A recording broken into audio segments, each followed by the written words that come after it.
بسم اللہ الرحمن الرحیم الصلاۃ والسلام علیکہ یا سیدی یا رسول اللہ وعلی علیکہ و اصحابکہ یا نور اللہ اللہم صلی علی محمد وعلی محمد۔ اللہ تعالیٰ ہم سب پر رحمت کی نگاہ فرمائے، آسانیوں کے معاملات فرمائے، برکت کے معاملات فرمائے اور کرم و فضل کا معاملہ فرمائے۔ درود ابراہیمی لازم اپنی لائف میں ایڈ کریں، چند سو بار کر لیں یا چند بار ہی کر لیں اور پھر اس کی تعداد میں اضافہ کرنے کی کوشش کریں۔ دیکھیں، ایک بہن بتاتی ہیں کہ میں اپنا مشاہدہ شیئر کرنا چاہتی ہوں، اور یہ رمضان کی بات ہے۔ کہتی ہیں رمضان میں میں نے درود شریف کے ساتھ ساتھ درود ابراہیمی پڑھنا شروع کیا۔ یعنی کا جو صیغہ تھا، جو چھوٹا صیغہ یہ ورد کر رہی تھی، وہ تو ورد کرتی تھیں لیکن ساتھ میں انہوں نے درود ابراہیمی پڑھنا شروع کیا۔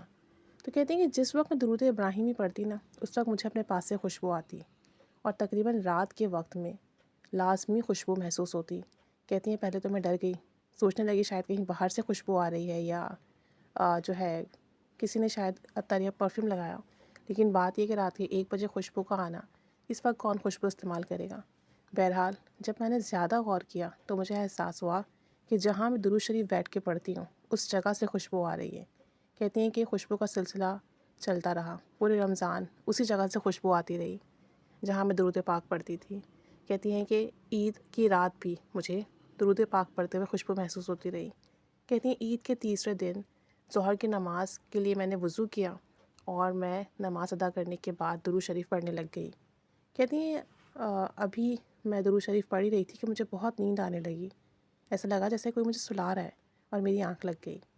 1:10 پر میں وہیں سو گئی جہاں میں درود شریف پڑھ رہی تھی۔ تو میں نے خواب میں دیکھا کہ میں ایک ایسی جگہ موجود ہوں جہاں پہ ہریالی ہے، گرینری ہے، اور جہاں تک میری نظر جاتی ہے وہاں تک گرینری ہے اور بہت پرسکون منظر ہے۔ اور کہتی ہیں مجھے آج بھی وہ منظر یاد ہے، محسوس ہوتا ہے وہ سکون۔ میں نے دیکھا کہ ایک سڑک پر چل رہی ہوں اور ساتھ اونچی آواز میں درود شریف پڑھ رہی ہوں، درود ابراہیمی پڑھ رہی ہوں۔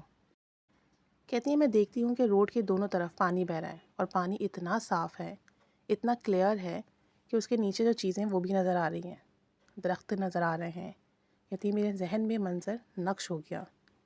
کہتی ہیں بہت ہی خوبصورت جگہ تھی، اور میں نے وہاں ایک ہستی دیکھی جو کہ پردے میں تھی، اور مجھے یہ گمان ہوتا ہے یا کوئی کہتا ہے کہ خاتون جنت نبی کریم صلی اللہ علیہ وآلہ وسلم کی پیاری بیٹی سیدہ فاطمہ الزہرا رضی اللہ تعالیٰ عنہ ہے۔ اور کہتی ہیں لیکن وہاں میرے علاوہ بس وہی ہستی تھی اور کوئی نہیں تھا۔ کہتی ہیں اسی سڑک پر ایک جگہ پر چارپائی ہوتی ہے، بیڈ سا ہوتا ہے، وہ خاتون جنت وہاں آ کر لیٹ جاتی ہیں۔ میں ان کے پاس بیٹھ جاتی ہوں اور درود ابراہیمی پڑھنے لگتی ہوں۔ پھر کسی کی آواز میرے کانوں میں گونجتی ہے، دعا مانگو۔ یہی وہ چہرہ ہے جس سے نبی پاک صلی اللہ علیہ وآلہ وسلم بہت محبت کرتے ہیں، دعا مانگو دعا قبول ہوگی۔ میں جب یہ مبارک موقع دیکھتی ہوں تو خواب میں ہی دعا مانگنے لگتی ہوں۔ سب سے پہلے میں اپنی دوست کے لیے دعا مانگتی ہوں، پھر بھائیوں کے لیے، پھر امی ابو کے لیے، پھر نبی کریم صلی اللہ علیہ وآلہ وسلم کی ساری امت کے لیے دعا مانگتی ہوں، اپنے لیے نہیں مانگتی۔ اور ابھی میں دعا مانگ رہی ہوتی ہوں کہ 3 خواتین اور آ جاتی ہیں، اور وہ بھی پردے میں ہوتی ہیں، اور وہ مجھے آ کر پوچھتی ہیں کہ فاطمہ الزہرا رضی اللہ تعالیٰ عنہا کہاں ہیں؟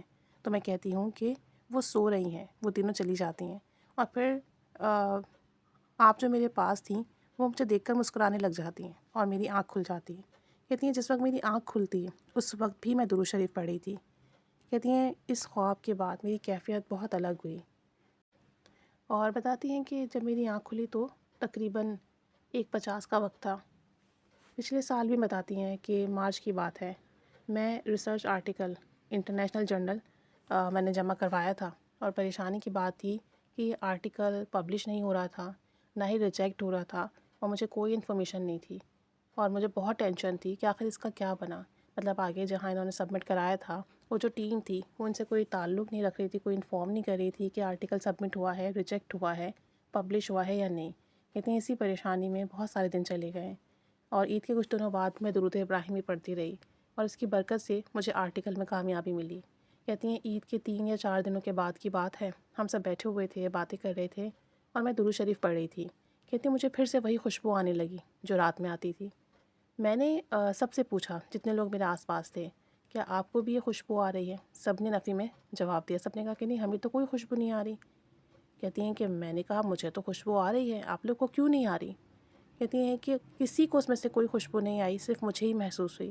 اور میں نے آبزرو کیا کہ جن دنوں میں درود ابراہیمی 313 مرتبہ پڑھتی تھی، روز مجھے روحانی مشاہدات ہوتے تھے، مجھے بہت ہی پیاری سی خوشبو آتی تھی، اور کہتی ہیں کہ بہت الگ سی کیفیت بنتی تھی، بہت لطف محسوس ہوتا تھا، اور درود پاک کی خاص برکات، خاص عنایت میں نے اپنی زندگی میں خود محسوس کی۔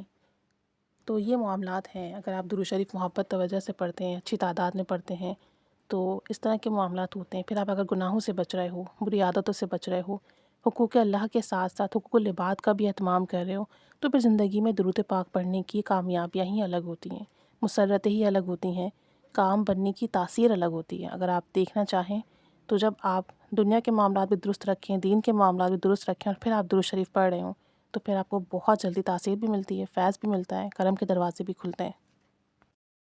اور اگر آپ 313 مرتبہ درود پاک پڑھتے ہو روزانہ، درود ابراہیمی خوشبو لگا کر، باوضو ہو کر، تنہائیوں میں توجہ ادب کے ساتھ، اور پھر اس کی تعداد بڑھا کے 500 یا 1000 تک لے جائیں، اور پھر گناہوں سے بچ رہے ہوں، پھر آپ دیکھیں کیسی روحانیت کے دروازے کھلتے ہیں، کرم اور فیض کے دروازے کھلتے ہیں، کس طرح سے درود پاک کی اس تعداد کی برکت سے عنایات، برکات نصیب ہوتی ہیں، کیسے فیض ملتا ہے۔ تو درود ابراہیمی 313 دفعہ روزانہ پڑھنے کا معمول بنا لو، اور چند ہی دنوں میں آپ دیکھیں گے روحانی پرواز نصیب ہوگی، روحانیت کا دروازہ کھلے گا، اور کس طریقے سے آپ کو فیض ملے گا۔ انشاءاللہ تعالی آپ خود اپنی جاگتی آنکھوں سے یہ کرم اور فضل دیکھیں گے۔